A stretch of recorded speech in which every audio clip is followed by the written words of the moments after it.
لا حول ولا قوة إلا بالله العلي العظيم. حسبنا الله ونعم الوكيل ونعم المولى ونعم النصير. أعوذ بالله من الشيطان الرجيم. بسم الله الرحمن الرحيم. الحمد لله الذي يؤمن الخائفين وينجي الصالحين وجزاء المستكبرين ويهلك ملوكا ويستخلف آخرين. والصلاة والسلام على رسول الثقلين محبوب رب المشرقين والمغربين جد الحسن والحسين نبينا سيدنا أبي القاسم محمد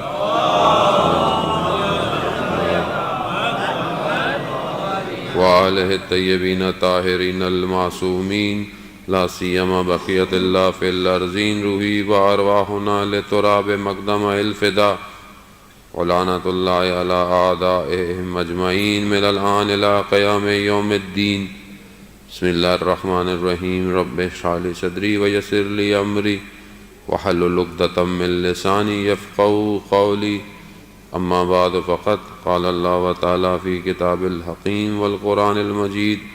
یا ایھا الذین آمنوا اتقوا اللہ وکونوا مع الصادقین. صلوات بھیج دیں محمد.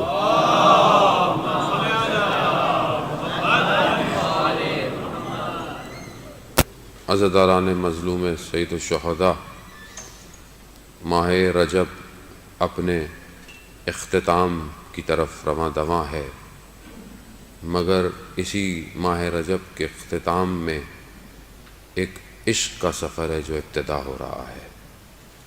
آج شب 28 وہ شب ہے کہ جو تاریخ اسلام کے لیے ایک ایسی ہجرت کو معین کر رہا ہے کہ جس نے تا قیامت قلوبوں کو بہشت کی طرف ہجرت کروانا ہے.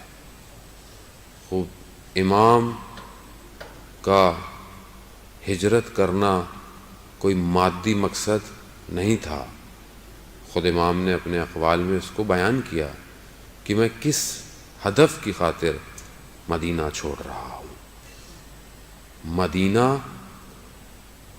سخت تھا امام حسین کے لیے چھوڑنا. وہ انشاءاللہ خدا توفیق دے کہ ہم اس پہ بات کر سکیں. خوب موضوع آپ کے سامنے واضح ہے. مجالس آپ نے مجھ سے زیادہ سنی ہوئی ہوں گی اور تاریخی حقیقت سے بھی آپ واقف ہیں، لیکن بہرحال اس موضوع سے جو خدا ہمیں توفیق دے کہ ہم اس کو چند منٹ جو ہمارے پاس ہیں اس میں سمجھ پائیں، کہ ہم یہ دیکھیں کہ امام کا مقصد کیا تھا اور کیا وہی مقصد ہمارا ہے یا نہیں ہے. ہسٹری میں آپ کو سناؤں، تاریخ سناؤں اور آپ سنیں اور گھر کے چلے جائیں اور اس ہدف تک نہیں پہنچ پائیں کہ جس کے لیے امام نے قیام کیا، تو پھر فائدہ نہیں ہے، کیونکہ ہمارا بھی وہاں پہنچنا ضروری ہے. یہ جو ہجرتیں ہیں تاریخ اسلام میں یہ با ہدف تھیں. یہ ایسے نہیں ہے کہ بس سوچا اور اٹھ کے اور چلے گئے. رسول خدا نے اگر مکہ سے مدینہ ہجرت کی ہے تو ہدف تھا، مقصد تھا، اور اسی وجہ سے کسی اور کو ہجرت کرتے وقت اپنی امانتوں کا امین نہیں سمجھا رسول خدا نے سوائے مولا متقیان کے. کیوں؟ کیونکہ ہدف تھا، اور ہدف الہی تھا. ہدف ذاتی نہیں تھا کہ میں کہیں جا رہا ہوں، میں آپ کو دے رہا ہوں، آپ چل. نہیں عزیزان محترم، کیونکہ ایسے شخص کو اپنے بستر پر سلانا تھا کہ جو سوئے تو لگے کہ رسول کی جگہ پہ حقیقی وارث سو رہا ہے، نہ کہ ساری دنیا کو لگے کہ نہیں. دسن ہر شخص، چاہے وہ دشمن ہو، چاہے وہ ملائکہ ہوں، چاہے وہ پروردگار ہو. اور نیند بھی مولا کائنات کہتے ہیں ایسی آئی کہ جو پھر کبھی نہ آ سکی. بستر رسول کا ہے، امانتیں رسول کی ہیں، اور مقصد الہی ہے. ہدف الہی ہونا چاہیے. ہدف الہی تھا مولا متقی. کوئی جان کا خوف نہیں کیا باہر میان سے نکلی تلواریں انتظار کر رہی تھیں، مگر علی نے اس رات کو ان تلواروں کو نہیں دیکھا، اس وقت اس اپرچونٹی کو دیکھا کہ جو رسول مجھے دے رہے ہیں۔ یہی وجہ تھی کہ قرآن کی آیتیں پھر نازل ہو گئیں کہ کچھ لوگ ایسے ہیں جو اپنے نفسوں کا سودا اللہ کی رضا کے لیے کرتے ہیں۔ اللہ کی رضا کے لیے، یہی تو کہا کہ جنہوں نے اپنے نفسوں کو اللہ کی رضا کے لیے دے دیا، اللہ نے پھر اپنی ساری مرضیاں پھر انہی کو دے دیں۔ تو آج گھبرایا مت کریں کہ جب یہ کہتے ہیں کہ سب مولا کر سکتے ہیں، مولا کر لیں گے، مولا کے اختیار میں ہے۔ خدا نے دیا ہے مولا کے اختیار میں نے آپ نے تھوڑی دیا ہے مولا کے اختیار میں، اختیار ان کا ہے۔ کمال یہ ہے کہ ہم اپنے آپ کو بھی ان کے اختیار میں دے دیں۔ کمال یہی ہے، ہم بولے میرا بندہ، میرا ماں۔ بہرحال کی حدیث ہے کہ فضائل کی حدیث ہے کہ جب مولا متقیان سو رہے تھے تو پروردگار نے حضرت جبرائیل اور حضرت میکائیل دونوں پر افتخار کیا کہ دیکھو وہ میرا بندہ اپنی جان کو خطرے ڈال کر اپنے محبوب رسول کے لیے بستر پر سو رہا ہے۔ اگر جان مقدم کرنی ہوتی تو کہا دونوں انبیاء سے کہ کیا تم ایک دوسرے پر مقدم کرو کہ میں اس کی خاطر اپنی جان دے دوں، تو کہا افتخار کیا۔ تو حضرت جبرائیل اور میکائیل نیچے آئے۔ اب ان کا اوپر نیچے آنا یہ ہماری سمجھ میں نہیں آتا، کیونکہ ہمارے لیے کوئی چیز اوپر ہے نیچے ہے، ان کے لیے کائنات کس طرح کی ہے یہ ہم نہیں جانتے۔ بہرحال جو بچے نئے بیٹھے ہیں فزکس پڑھتے ہیں وہ کوانٹم تھیوری اور پیرلل یونیورس جو ہے جب آپ دنیا میں پڑھتے ہیں تو آپ کو خدا کی خدائی ہلکے ہلکے نظر آنا شروع ہو جاتی ہے کہ نظام کائنات کا کیسا ہے۔ بہرحال آ کر انہوں نے پروردگار کے آگے پر کہا مولا، کہا کہ خدا آپ کے اوپر افتخار کر رہا ہے۔ یہ آسان نہیں عزیزان محترم، ہم جملے سنتے ہیں اٹھ کے چلے جاتے ہیں۔ پروردگار ہے کائنات کا، کائنات کتنی بڑی ہے، یہ جو مادی کائنات ہے اس کو جو تھوڑا بہت ابھی تک ڈھونڈ پائے ہیں، جو ہبل ٹیلیسکوپ اور اس کے علاوہ جو پوری کے پوری کتنی گیلیکسیاں ہیں، اس گیلیکسی کے اندر ہم کہاں ہیں، ہماری گیلیکسی کتنی چھوٹی سی ہے، اس چھوٹے کے اندر پھر ایک دنیا، پھر اس دنیا کے اندر ہم ایک شہر میں، ہم کہاں ہیں اس پورے نظام میں۔ وہ پھر بھی یہ کہتے ہیں کہ ابھی تک ایک ڈاٹ، ایک نقطہ نظر آیا ہے اس مادی کائنات کا۔ 780 میل کے رفتار سے یہ پوری گلیکسی موو کر رہی ہے۔ کہاں جا رہی ہے؟ کتنی بڑی کائنات ہے۔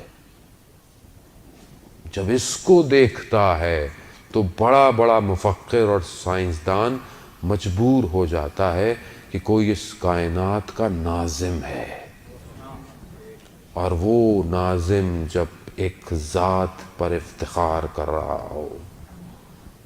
ایسے نہیں عزیزان محترم کہ پروردگار نے قرآن میں کہا کہ سارے دنیا کے درخت قلم بن جائیں اور سمندروں کی سیاہی 7 انچ جیسے سمندروں کے پانی سیاہیوں میں بدل جائیں تو بھی کلمت اللہ کے فضائل نہیں لکھے جا سکتے۔ امام کہتے ہیں نحنو کلمت اللہ، ہم اللہ کے کلمے ہیں۔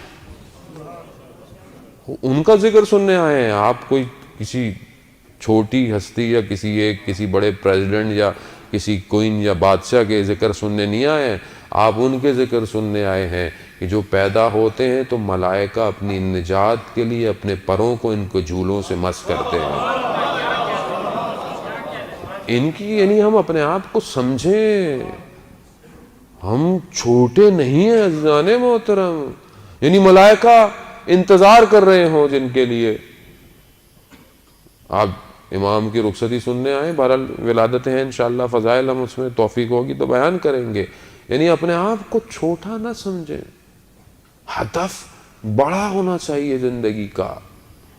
امام کی اس موومنٹ سے، امام کی اس ہجرت سے ہم کیا لے کے اٹھیں آج؟ یہ مہم ہے، ایک چیز لے کے اٹھیں، وہ امپورٹنٹ ہے۔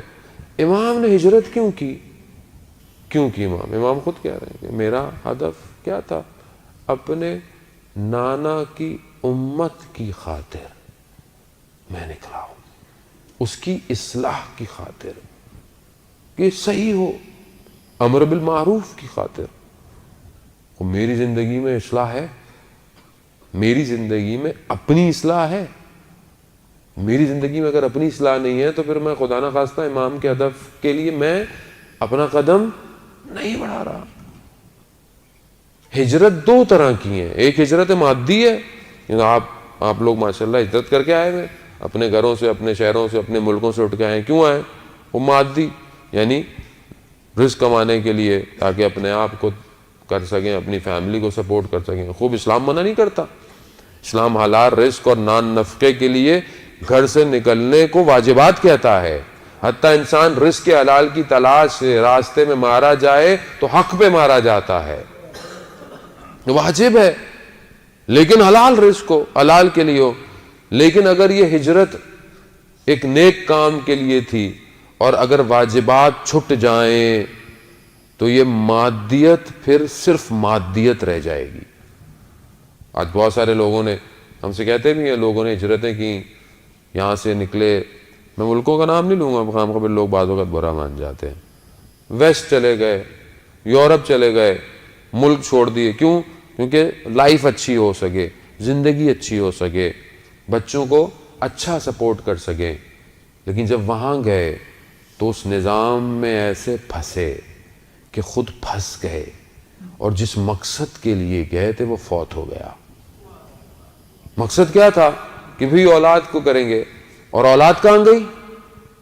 ایک عالم دین کہتے ہیں میں یورپ کے کسی ملک میں گیا، مجھے پتہ چلا میرا کوئی بہت پرانا جاننے والا تھا، اس کا انتقال ہو گیا.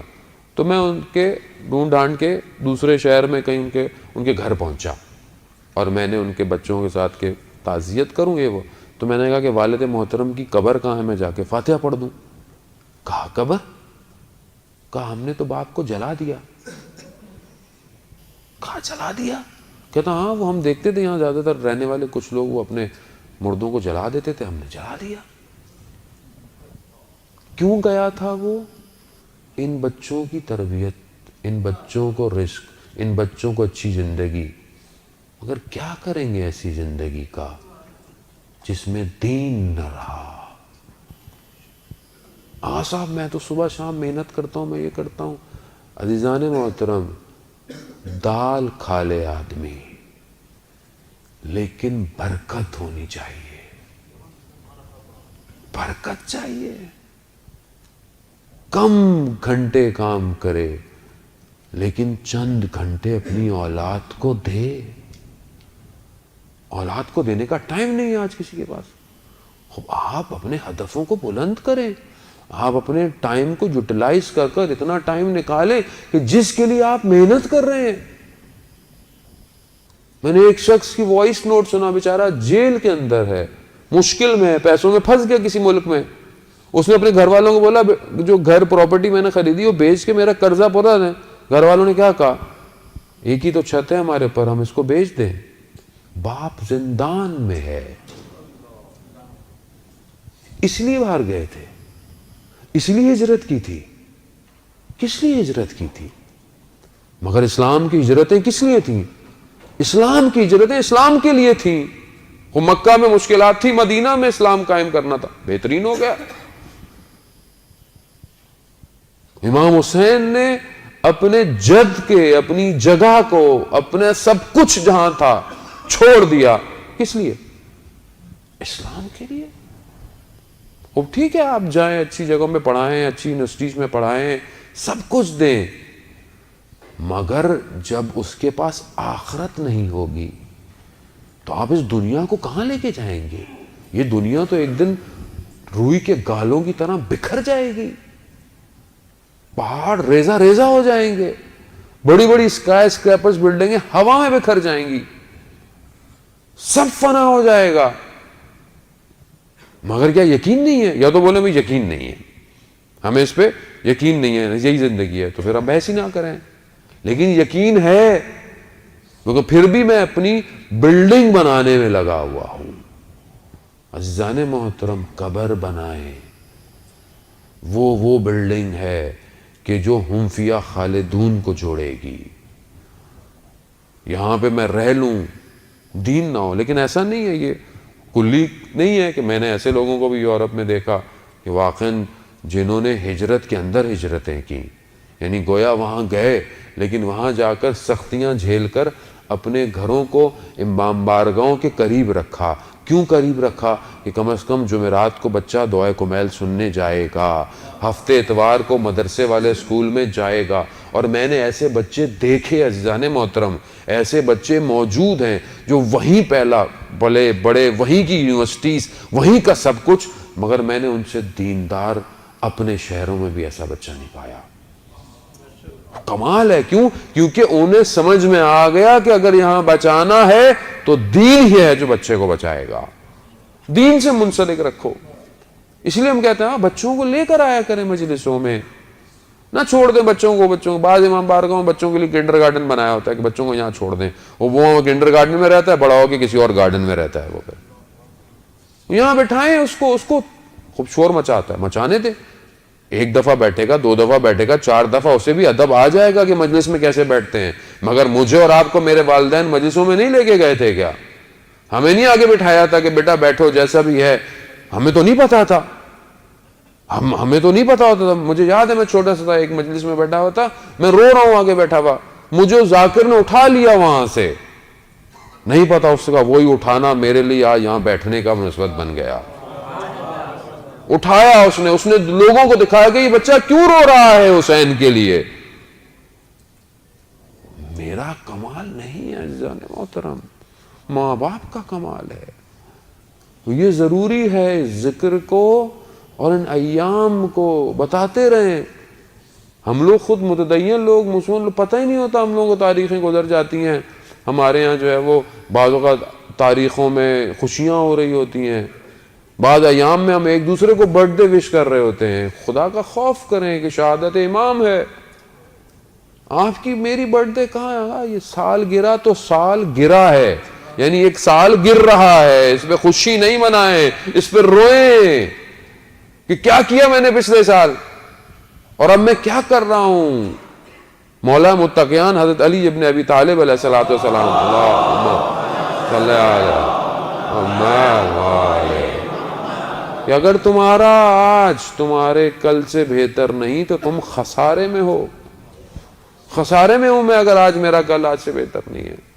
فکر نہیں ہے, تفکر نہیں ہے, ذکر نہیں ہے, عبادت نہیں ہے. یہ نہیں کہ آپ صبح شام مصلی پہ بیٹھے رہیں نا, لیکن جتنی بھی عبادت کریں کنسنٹریشن کے ساتھ, تفکر کے ساتھ, چاہے تھوڑی دیر ہو, اور اپنی اطراف کی زندگیوں میں نظر ڈالیں. مشکل میرے ہدف میں ہے, خدا کیا نہیں ہے مشکل, میں مشکل میں ہوں. آغا صاحب میرا کام نہیں چل رہا, میرا کام سلو ہوا ہے, میرے آفس میں یہ مسائل ہو رہے ہیں, میرے گھر میں یہ مشکلات ہو رہی ہیں. عزیزان محترم, کبھی تھوڑی دیر تنہائی میں بیٹھیں, اپنی طرف نگاہ ڈالیں, اپنے اندر نگاہ ڈالیں, آپ کو خود اپنی گراہیں نظر آنا شروع ہو جائیں گی. کیونکہ ہم اپنی طرف نہیں دیکھتے, ہم سب باہر دیکھ رہے ہیں. اس نے ایسا کیا, وہ ایسا کرتا ہے, وہ ایسا ہے, یہ ایسا ہے. اور جو تھوڑا بہت ہمیں تنہائی کا ٹائم ملتا ہے وہی ہم ٹی وی دیکھتے رہتے ہیں. اور ہمارے ٹی وی میں کیا دکھاتے رہتے ہیں, وہ ہمیں تو گھمائے جا رہے ہیں بار بار. ہم تو ذہنی طور پر فقیر ہو گئے اور ہمارے پاکستانی ٹی ویوں کے اینکر جو ہے وہ کروڑ پتی ہو گئے. ہم سے دیکھ رہے ہیں, ہمارا شعور ہی نہیں ہے. ہم اپنے شعور کو بلند کریں عزیزان محترم. اس امام کے ماننے والے ہیں کہ جس نے اپنا سب کچھ خدا کی توحید کے لیے قربان کیا تھا, جس کی نگاہیں عرش پر تھیں, جس کے لیے عرش پر لکھا ہوا تھا ان الحسین مصباح الہدی و سفینۃ النجات, عرش پہ لکھا ہوا ہے. اور میں خاک میں اپنے آپ کو ڈھونڈ رہا ہوں. بلند کریں اپنی سوچوں کو. ہدف مہم ہے. میری زندگی کا ہدف کیا ہے؟ میں کیوں پیدا ہوا ہوں, میں کیوں یہ کام کرتا ہوں, میں کیوں پڑھ رہا ہوں, پتہ ہونا چاہیے مجھے, تاکہ میں اسی کے اندر سے اپنے زاویے نکالوں. خاص طور پہ جوانوں کے لیے سب کچھ بغیر ہدف کی زندگی گزر رہی ہے. مقصد نہیں ہے زندگی کا. کیسے ہو سکتا ہے کہ جب پروردگار کہتا ہے کہ میں نے پتوں کو بھی بغیر مقصد کے خلق نہیں کیا، تو اشرف المخلوقات بغیر ہدف کے خلق ہوگی؟ میرا بھی تو کوئی مقصد ہوگا. عزیزان محترم، اسی توجہ نے تو ہلایا میرے جیسے خاک میں پڑے ہوئے شخص کو کہ تمہاری زندگی کا کیا ہدف ہے. یہی ہے کہ صبح جاؤ نوکری کرو، شام کو گھر آؤ، واپس آؤ، پھر گا. تو میرے ایک دوست تھے، وہ شاعر تھے، آرٹسٹ تھے، کہنے لگے کہ یار یہ بھی کوئی ہدف ہے زندگی کا؟ بندہ صبح جائے شام کو واپس آ جائے. کوئی تو کام ایسا ہو کہ انسان توجہات کے ساتھ، کوئی تو ذرہ ہم بھی اس پتھر کے بے شک چھوٹے سے ذرے کی طرح بنے کہ جب وہ ساکت جھیل کے اوپر گرایا جاتا ہے تو اپنے حدود میں وائبریشن پیدا کرتا ہے. اتنا تو بنوں میں کہ جس معاشرے میں ہوں تھوڑی تو وائبریشن پیدا کروں میں معاشرے کے اندر. لیکن اس کے لیے جب تک میرا ہدف بلند نہیں ہوگا، جب تک میری روح بزرگ نہیں ہوگی. جنان محترم، ایک ہجرت مادی ہے، ایک ہجرت مانوی ہے. ایک مانوی ہجرت فزیکلی جانے سے نہیں ہوتی ہے، باطن کے ٹریول کرنے سے ہوتی ہے. میں باطنی طور پر کیسا تھا، اتنی مجلسیں سننے کے بعد اب میرے باطن میں کتنا فرق پڑا ہے. خوب اس ہجرت کو کریں، اس ہجرت کو کوئی نہیں روک رہا آپ کو. آپ کو مانویت کو تو کسی نے نہیں پکڑا ہوا. آپ کو سڑکوں پہ سگنل آپ کو روک دیتا ہے کہ ابھی سگنل کھلے گا، ٹریفک ہے، رش ہے، لیکن آپ کے مانویت کو تو کوئی نہیں روک رہا. کون روک رہا ہے؟ میں خود روک رہا ہوں. میں اپنے آپ کو درک نہیں کر پا رہا. پروردگار نے جب انسان کو خلق کیا تو کہا کہ میں نے اس کو خاک سے خلق کیا اور پھر اپنی روح کو اس میں پھونکا. یعنی خاک مادہ ہے اور روح مانویت ہے. اب جب یہ دونوں کمبائن ہوئی تو انسان بنا. اور افسوس یہ ہے کہ جب میں اس دنیا میں آیا ہوں تو میں صرف اپنے مادے پہ توجہ دے رہا ہوں. یعنی میرے کپڑے اچھے ہونے چاہیے، میری شکل اچھی ہونی چاہیے، میری صحت ایسی ہونی چاہیے. میں لقمہ کا ذائقہ تو صرف یہیں تک ہے، پیچھے جا کے تو سب ایک جیسے ہیں.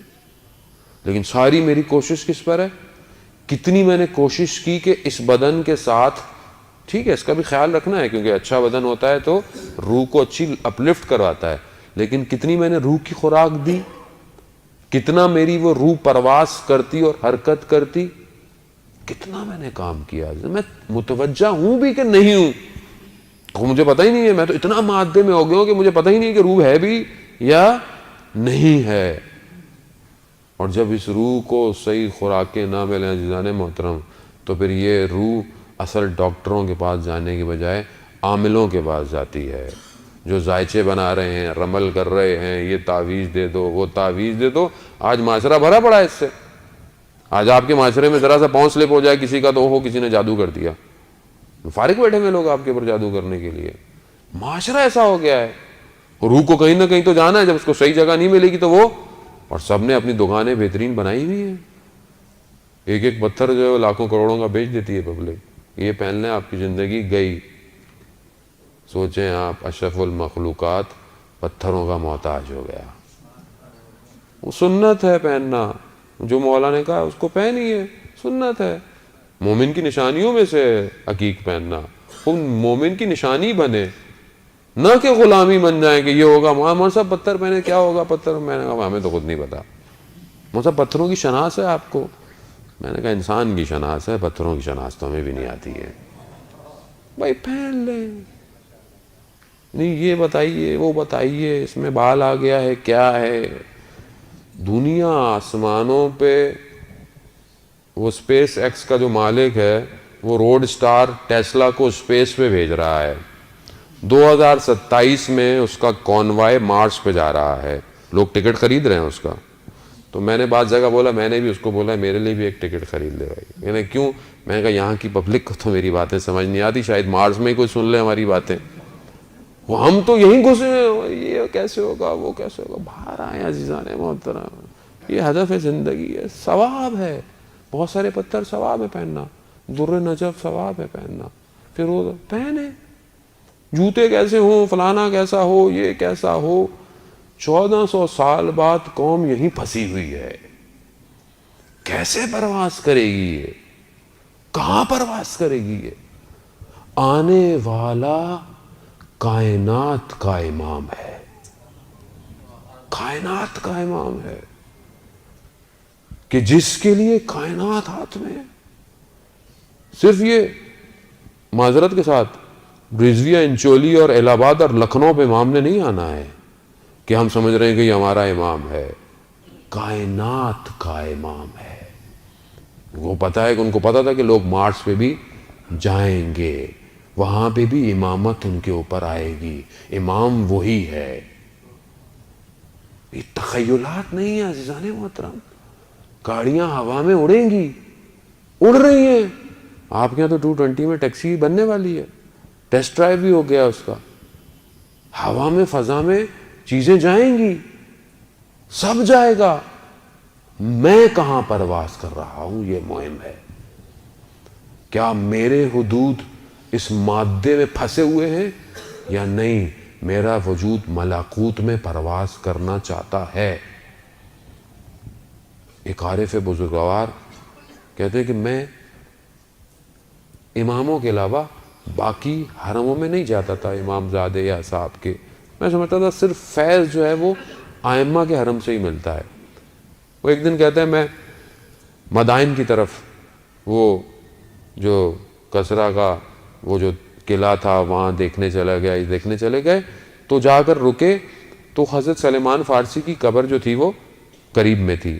اب جب وہاں پہنچ گئے، ہدف وہ نہیں تھا لیکن پہنچ گئے تو چلے 2 رکعت نماز پڑھ لیں. وہ کہتا ہے خود حضرت سلیمان فارسی نے ہمارا استقبال کیا، خود وہ وجود ظاہر ہوا اور ایسا تھا کہ اس میں کوئی بھی نقطہ کسی عیب کا ہمیں نظر نہیں آ رہا تھا. اور وہ وجود اتنا پاک تھا کہ اس نے ہمارے وجود کو ہلا دیا. کیسے نہ ہلاتا؟ سلمان و منا اہل بیت. سلمان ہم اہل بیت میں سے تھا. کہاں پہنچا دیا حضرت سلمان کو کہ آج بھی ان کا وجود دے رہا ہے. علامہ طباطبائی کہ آپ کی صلوات ان کے درجات میں اضافہ فرمائے. اللہم صلی علی محمد. خوب موضوع ذہن میں رکھیے گا، مانوی ہجرت. علامہ طباطبائی کے بھائی حسن طباطبائی، حسن الہی طباطبائی، وہ بھی آیت اللہ قاضی کے شاگرد تھے. تو انہوں نے شاگرد سے پوچھوایا کہ استاد سے پوچھو کہ یہ جو حضرت سلیمان نبی جو تھے، یہ جو پرواز کرتے تھے اپنی پوری کیبنٹ کو لے کے، یہ مادی تھا یا مانوی تھا؟ یعنی صرف روحانی تھی یا نہیں کوئی مادی فیکٹر بھی تھا؟ تو استاد نے کہا کہ اس وقت کے دور میں جو مخلوقات تھیں ان میں سے ایک ابھی باقی ہے، تو میں اس سے پوچھ کے بتاؤں گا. وہ شاگرد کہتا ہے کہ ہم ساتھ ساتھ چلے پہاڑوں میں، وادیوں میں کہیں، تو دیکھا کہ ایک عجیب سی مخلوقات آئی اور استاد نے کہہ رہا پتہ نہیں کس زبان میں گفتگو کی.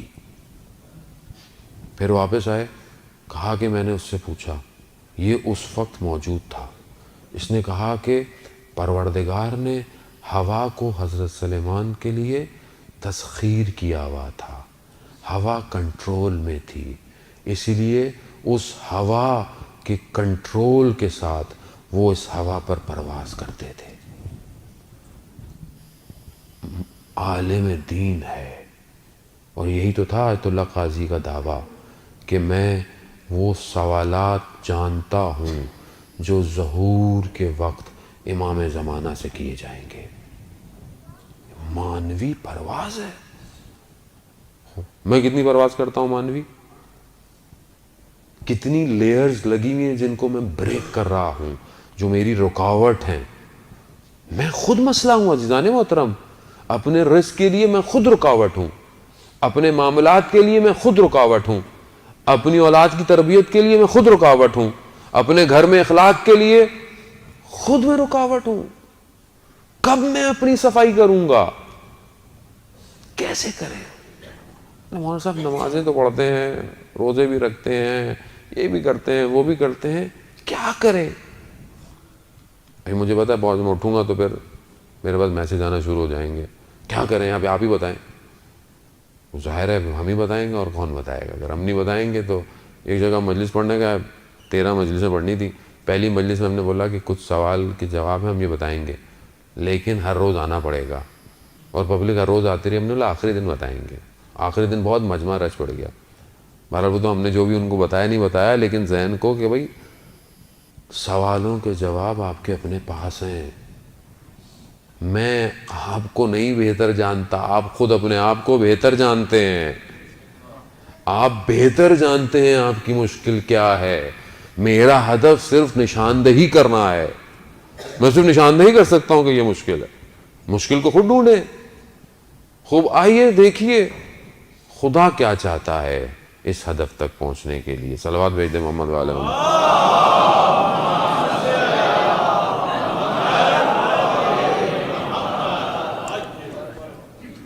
خود پروردگار نے حضرت موسیٰ نبینا علیہ الصلوۃ والسلام سے پوچھا، اے موسیٰ تم میرے لیے کیا کرتے ہو؟ غور سنیے گا بس، زیادہ میں آپ کو مزاحم نہیں ہونا چاہتا. ہاں کیا کرتے ہو؟ حضرت موسیٰ نے کہا کہ پروردگار میں تیرے لیے نماز پڑھتا ہوں، تیرے لیے روزہ رکھتا ہوں، تیرے لیے صدقہ دیتا ہوں، تیرے لیے جو ہے وہ ذکر کرتا ہوں. تو پروردگار نے کہا کہ موسیٰ یہ تمہاری جو نماز ہے یہ تمہارا دین ہے، اور دین جو ہے وہ راستہ ہے، میرے لیے نہیں ہے. یہ راستہ ہے، اس پہ تم نے چلنا ہے. عزیزان محترم یہ نماز جو میں پڑھتا ہوں بعض اوقات ہم بڑا جتاتے ہیں کہ مولانا صاحب میں تو 5 وقت کی نماز پڑھتا ہوں، فجر بھی پڑھتا ہوں. بہت سارے لوگ کہتے ہیں مولانا صاحب فجر قضا ہو جاتی ہے کبھی کبھی. کیوں قضا ہوتی ہے فجر؟ 1 دفعہ ہوئی، 2 دفعہ ہوئی، 3 دفعہ ہوئی. اب اگر آپ ایک روڈ پہ جا رہے ہوں اور ہر دفعہ آپ کو کیمرے کی لائٹیں پڑتی رہیں تو تیسری دفعہ تو آپ کو برابر والا بولے گا بھائی جب پتہ ہے یہاں لائٹ پڑنی ہے تو گاڑی ہلکی کر لو. گاڑی ہلکی کرتا ہوں کہ نہیں کرتا؟ یا گزرنا چھوڑ دیتا ہوں میں وہاں سے، بھائی یہاں سے نہیں جانا، یہاں کے کیمرے بڑے خطرناک ہیں. نماز قضا ہو رہی ہے، سوچتا کیوں نہیں کیوں قضا ہو رہی ہے نماز میری؟ نماز کمال نہیں ہے، جتا نہیں رہا کہ میں نماز میرے لیے ضروری ہے. عزیزان محترم نماز پروردگار نے میرے لیے بنائی ہے، میری بقا کے لیے بنائی ہے. ایک نماز اگر قضا ہو جائے اس کی قیمت ہم دنیا کے خزانے بھی جمع کر لیں نہیں کر سکتے، یاد رکھیے گا. ایک شخص آیا، چھٹے امام جعفر صادق علیہ السلام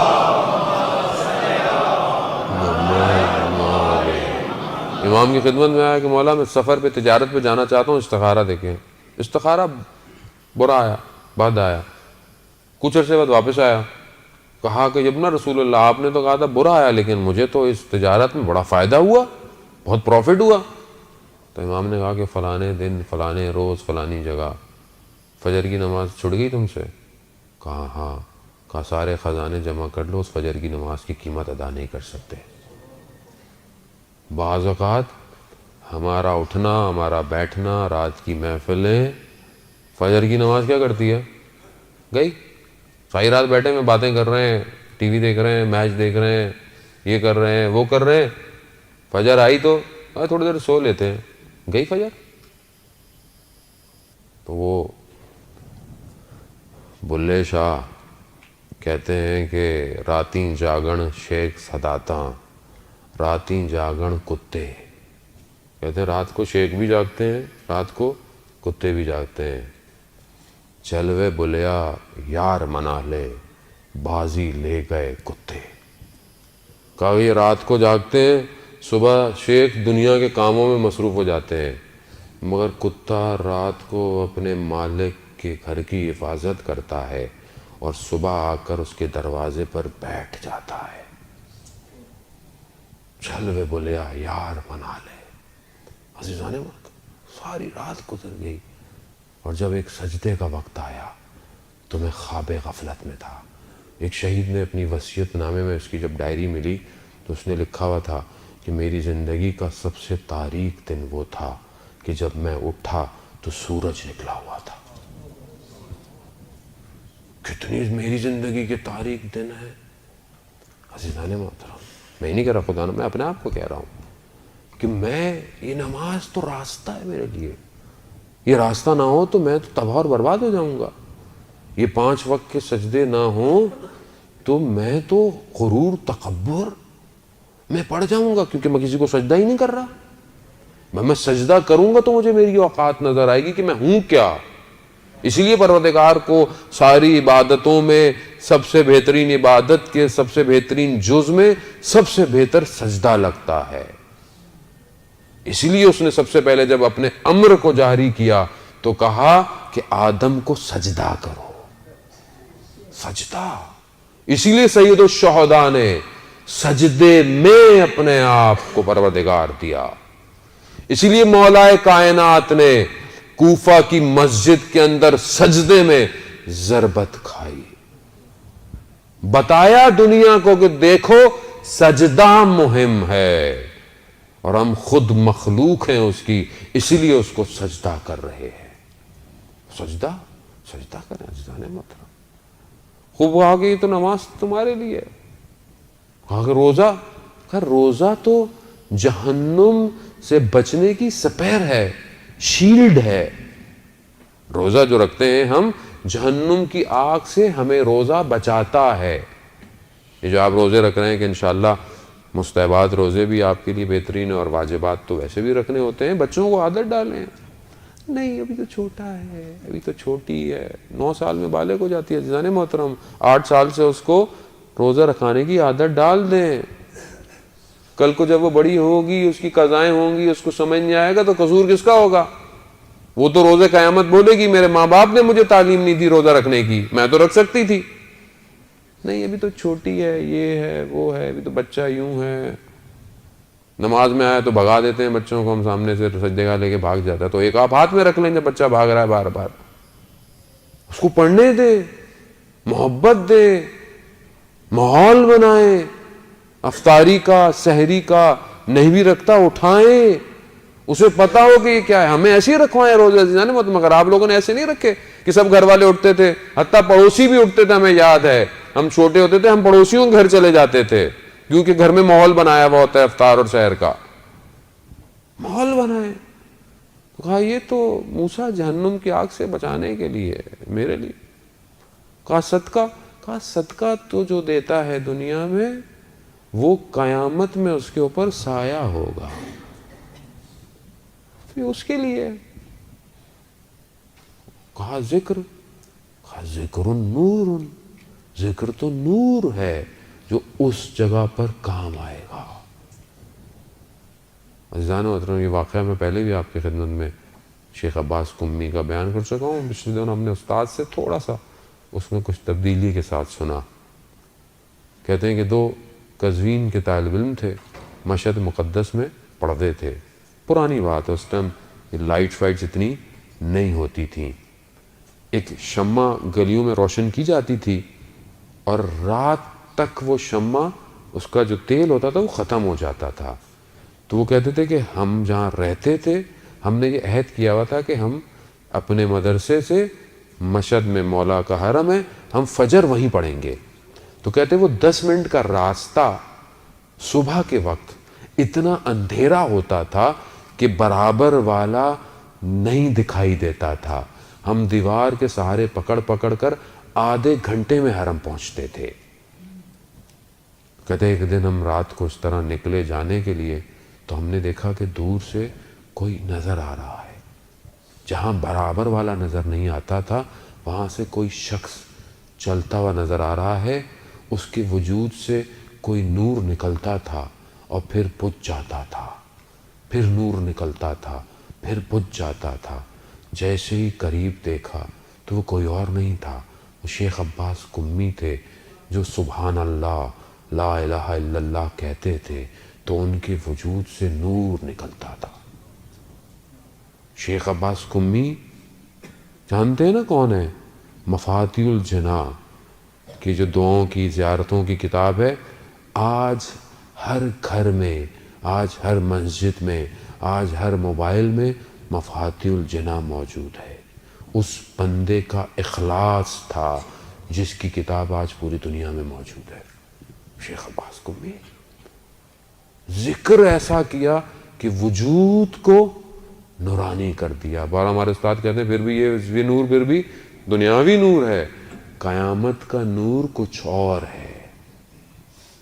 اسی لیے جب ایک دفعہ رسول خدا حضرت محمد مصطفیٰ صلی اللہ علیہ وسلم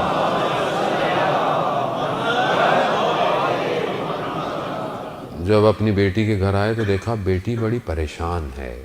حضرت سیدہ پریشان ہے۔ کہا بیٹی کیوں پریشان ہو؟ کہا بابا مجھے قیامت کے منظر نے پریشان کیا ہوا ہے کہ جب سب عریاں ہوں گے، لباس نہیں ہوں گے، مجھے اس وقت نے بہت پریشان کیا ہوا ہے۔ تو ایسے میں روایت میں ہے کہ حضرت جبرائیل آئے اور کہا رسول خدا کو کہ فاطمہ سے کہیے کہ ہم ان کے چاہنے والوں کو نور کے حلیوں کے اندر وجود دیں گے، جس نور میں وہ قیامت میں راستوں کو طے کریں گے۔ عزیزان محترم، یہ ہمارا کمال نہیں ہے، یہ اس در کا کمال ہے کہ بی بی کی ناراضگی کو پروردگار بھی نہیں برداشت کر رہا۔ نہ جانے اس وقت امت نے کیسے ناراض کر دیا بی بی کو۔ اللہ اکبر۔ عزیزان محترم، حدیث آگے بڑھی تو حضرت موسیٰ کہنے لگے کہ پروردگار پھر میں کیا کروں، وہ خود ہی میری رہنمائی کر، یہ سب تو ہے تو تیرے لیے کیا کروں میں؟ تو پروردگار نے فرمایا اے موسیٰ کیا کبھی کسی سے میری خاطر محبت کی ہے؟ کہا کہ میری خاطر محبت کرو اور میری ہی خاطر دشمنی کرو۔ مقصد پروردگار ہے، یعنی اگر کسی سے محبت کر رہے ہیں تو کیوں کر رہے ہیں؟ پروردگار تیری خاطر۔ مولا متقیان نے اپنے 2 فرزندوں کو کہا کہ بیٹا میں تم دونوں سے بہت محبت کرتا ہوں۔ کہا بابا آپ ہم سے محبت، خدا سے محبت؟ کہا نہیں بیٹا، اسی محبت کے طول میں تمہاری محبتیں ہیں، اسی محبت کی خاطر تمہاری محبتیں ہیں۔ آپ اپنی اولاد سے محبت کرتے ہیں، کیوں؟ پروردگار تیری خاطر۔ میری بہنیں، میری مائیں اگر گھر میں کام کر رہی ہیں، اپنے شوہر کا، اپنے ماں باپ کی خدمت کر رہی ہیں، کس لیے؟ کہیں پروردگار تیری خاطر کر رہی ہوں۔ تو دیکھیں ہر چیز اس رب کی خاطر جب ہونا شروع ہو جائے گی تو زندگی خود بخود با ہدف ہو جائے گی۔ یہ ہے مانوی ہجرت کہ سب کچھ تیرے لیے ہے، کسی کے لیے نہیں۔ اور ایک عارف بہت بڑے عرفان نظری پہ تھے، ان کو اس وقت کے دور کے حاکم نے اصفہان سے بلا لیا اور مدرسہ کھول دیا۔ 70-80 سال عمر ہو گئی، شادی نہیں کی، علم میں اتنے زیادہ رہے۔ ایک دن مدرسے کے صحن میں بیٹھے ہوئے پانی کے حوض پہ شاگردوں نے کیا دیکھا کہ اپنے آپ کو مار رہے ہیں۔ تو ایک دم دوڑتے دوڑتے پہنچ گئے کہ کیا ہوا، کیوں مار رہے ہیں؟ کہا میں دیوانہ ہو گیا ہوں۔ کہا نہیں، آپ کو اگر آپ کی اولاد نہیں ہے، ہم آپ کی اولاد ہیں، آپ کے پاس یہ نہیں ہے، ہم سب کچھ ہیں، مگر آپ دیوانے نہیں ہیں، دیوانہ ایسا نہیں ہوتا۔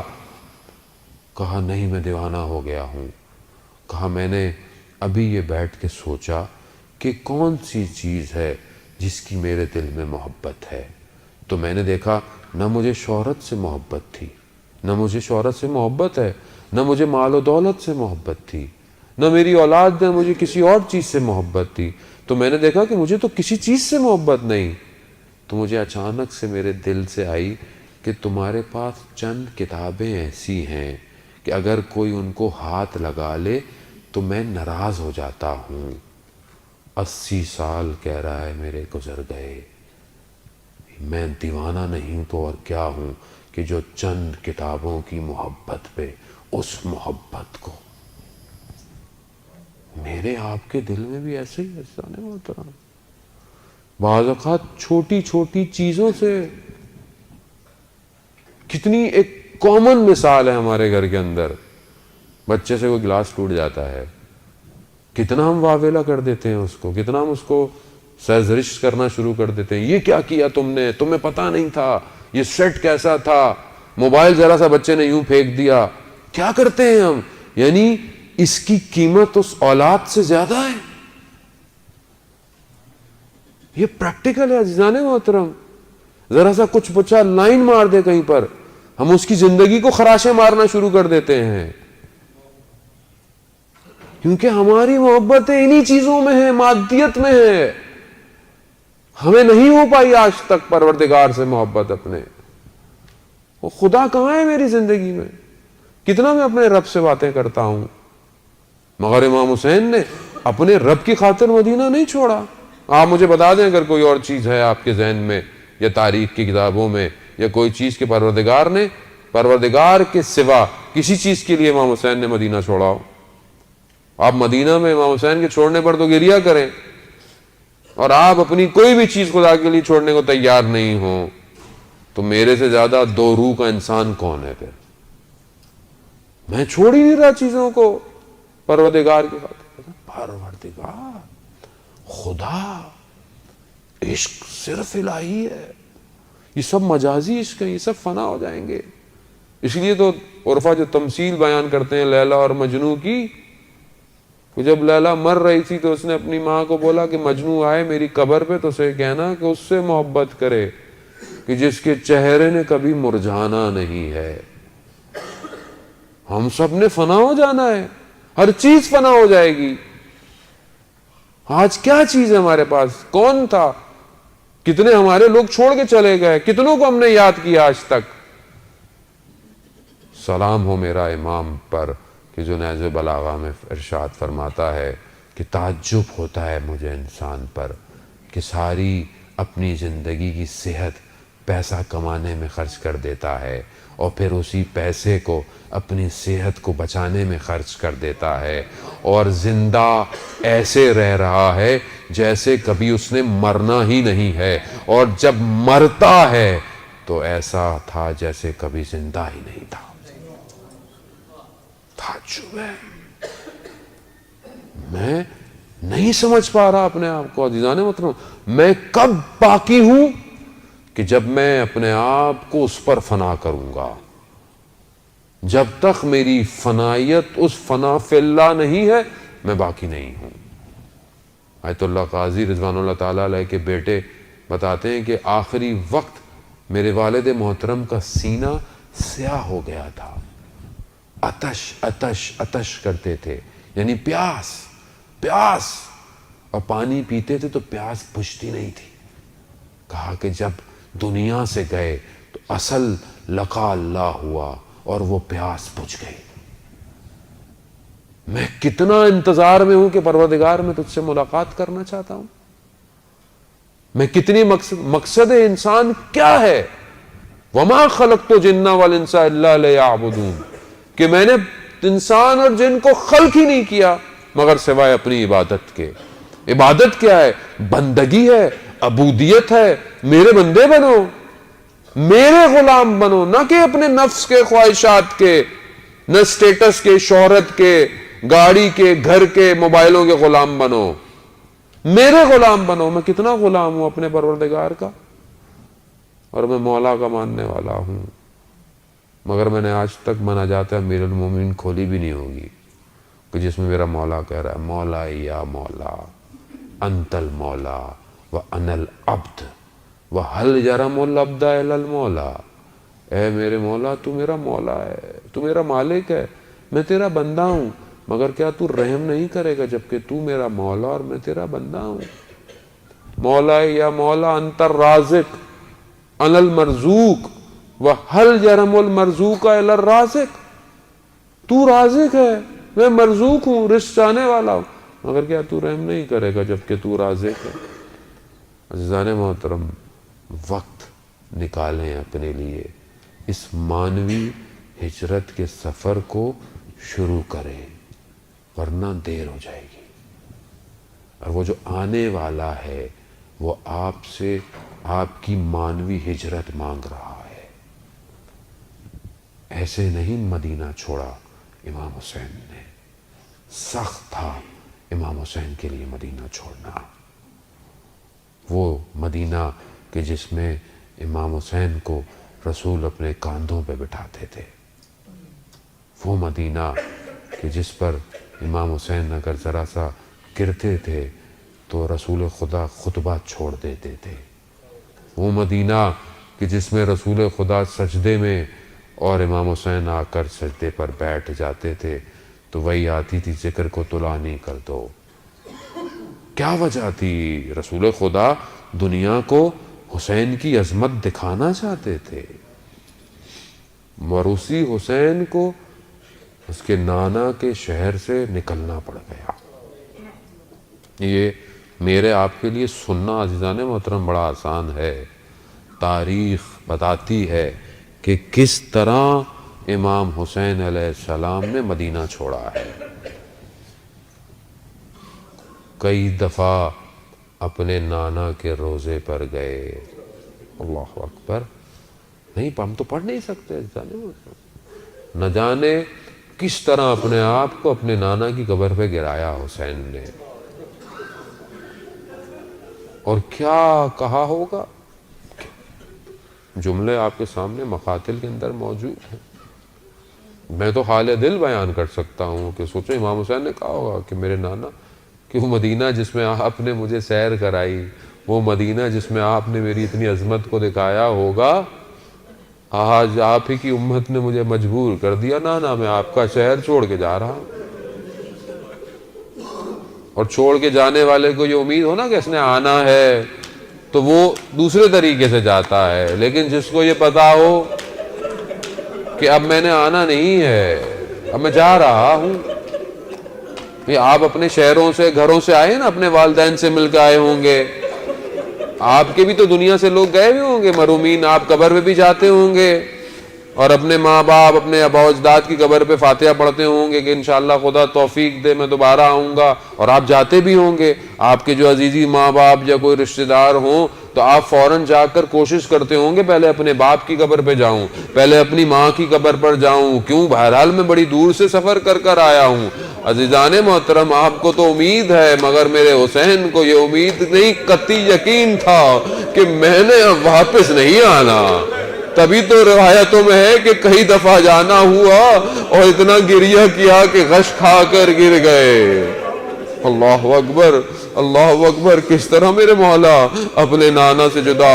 اور آپ خود تصور کریں ان قدموں کا چلنا، اس روزے سے چل کر واپس آنا گھر تک، تو شاید ہو سکتا ہے امام کے ذہن میں وہ سب رنگ اور سب بچپن کی تصویریں آنا شروع ہو گئی ہوں گی کہ یہ وہ وقت تھا، یہ وہی مدینہ تھا کہ جس میں جو ہے ہم گھر کے اندر موجود تھے اور دروازے کو جلایا گیا۔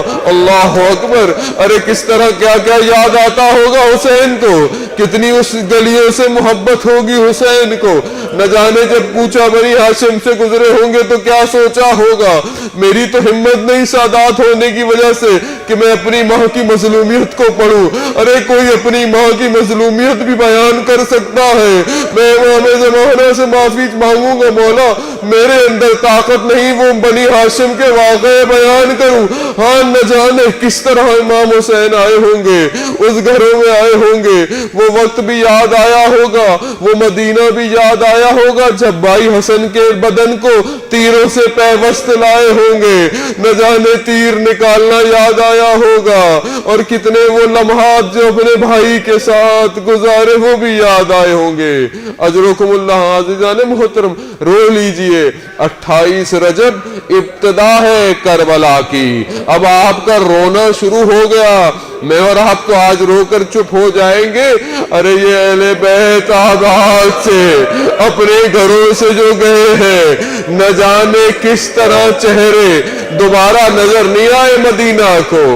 آج مدینہ جس علی اکبر کو دیکھ رہا ہے، اب وہ علی اکبر نہیں آئے گا۔ آج مدینہ جس عباس کو دیکھ رہا ہے، اب عباس نہیں آئے گا۔ اب قاسم نہیں آئے گا، اب جو گیا عزیزان محترم اب خون آلودہ کرتے آئیں گے مدینہ میں۔ مدینہ والوں اب برداشت کر لو، یہ جانا آسان نہیں تھا اہل بیت کا، یہ بڑا سخت تھا۔ عزیزان محترم میں مفصل نہیں پڑھ سکتا، میں تیزی سے منازلوں کو طے کرتا ہوں۔ نہ جانے امام حسین آئے ہوں گے کیا کیا کہا ہوگا، کس کس کو سمجھایا ہوگا، کس کس کو چھوڑ کر جا رہے ہوں گے، چھوڑنے والوں کو کتنا غم ہوگا، جانے والوں کو کتنی بے چینی ہوگی۔ کس طرح کاروان تیار ہوا، کاروان تیار ہوا، عماریاں لگی، اب ایک کو سوار کرایا جا رہا ہے، ایک ایک سوار ہو رہا ہے۔ میرا سلام ہو اس ثانی زہرا پر کہ جس کو عماری پر سوار کرنے کے لیے ایک طرف عباس ہے، ایک طرف علی اکبر ہے۔ نہ جانے کس طرح اپنی پھوپھی کو چڑھایا ہوگا، شان سے سوار کیا ہوگا، کس شان و شوکت سے میری بیبیاں محمل میں بیٹھی ہوں گی، کتنا پردے کا انتظام ہوگا، شب کی تاریکی ہوگی کہ کوئی دیکھ نہ لے ان سازانیوں کو، کوئی اس اہل بیت کی خواتین کو دیکھ نہ لے۔ نہ جانے کس شوق سے ارے چھوٹے چھوٹے بچے کاروان میں سوار ہوئے ہوں گے کہ نہ جانے ہم کہاں جا رہے ہیں۔ کتنی خوشی ہوگی بعض کو کہ ہم شاید کہیں اور جا رہے ہیں، شاید کوئی اور اچھی جگہ ہوگی۔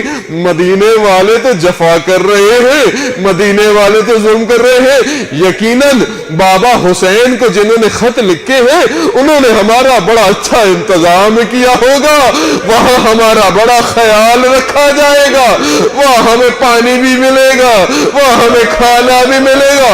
آزاداروں یہ تو بچے تھے نا، ان بچوں کو کیا پتا، ارے ان بچوں کو تو عاشورہ کے بعد پتا چلا، ارے ہمیں کس نے بلایا تھا اور کیوں بلایا، ارے لٹ گیا کاروان۔ ارے اب وہ جو شان و شوکت کی سواریاں، ایک 28 رجب کو کاروان کا چڑھنا اور 11 محرم کو کاروان کا چڑھنا، اب کوئی کھڑا ہوا نہیں ہے کہ جو میری بیوی کو سوار کر دے۔ میری بیوی نے ادھر ادھر دیکھا تو ہوگا نا کہ علی اکبر کہاں ہو، عباس کہاں ہو، تو ہو سکتا ہے کہ مقتل میں لاشیں تڑپنا شروع ہو گئے، شاید علی اکبر تڑپ رہا ہو، عباس نہر کنارے تڑپ رہا ہوگا کہ میری بہن مجھے دیکھ رہی ہے۔ نہ جانے کس طرح میری بیوی ان سواریوں پر سوار ہوئی اور کس طرح گزارا گیا، مگر جیسے ہی یہ لشکر مقتل سے گزرا تو اب کیا دیکھا، میری بیوی نے اپنے آپ کو اس سواری سے نیچے گرا دیا۔ ایک بدن ہے کہ جس کے سر پر سر نہیں ہے، خاک میں اتنا لپٹا ہوا کہ کربلا کی ہوائیں اڑ رہی ہے۔ ارے ایسا بدن تھا کہ وہ چھوٹی سی بچی جو اپنے باپ کے سینے پہ سوتی تھی، وہ اپنی پھوپھی سے کہتی ہے، پھوپھی یہ کس کا بدن ہے؟ ارے یہ حاضر حسین، ارے یہی تو حسین ہے۔